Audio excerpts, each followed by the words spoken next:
গত 15 বছর আপনারা বিভিন্নভাবে নির্যাতিত হয়েছেন। এখান থেকে মুক্তি পেতে গেলে আর মাত্র কয়টা দিন, 5-6টা দিন সময় আছে আমাদের মাঝে। এই কয়টা দিন আপনারা ঘরে বসে থাকবেন না। আপনারা যদি আগামী 5 বছর ভালো থাকতে চান এবং বাংলাদেশের মানুষকে যদি ভালো থাকতে চান, তাহলে অবশ্যই ধানের শীষের কোনো বিকল্প নেই। আমরা সবাই 15 বছর কষ্ট করেছি, আর মাত্র 6টা দিন কষ্ট করি।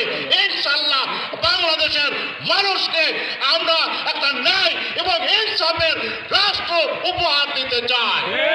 পরিশেষে আগামী 12 তারিখে সবাইকে ধানের শীষের প্রতীকে ভোট দেওয়ার জন্য উদাত্ত আহ্বান জানিয়ে আমি আমার কথা শেষ করছি। আল্লাহ হাফেজ। শহীদ জামালক দেশনেত্রী বেগম খালেদা জিয়া জিন্দাবাদ, আমাদের প্রিয় নেতা তারেক রহমান জিন্দাবাদ এবং আলহাজ মোশাররফ হোসেন জিন্দাবাদ। আসসালামু আলাইকুম।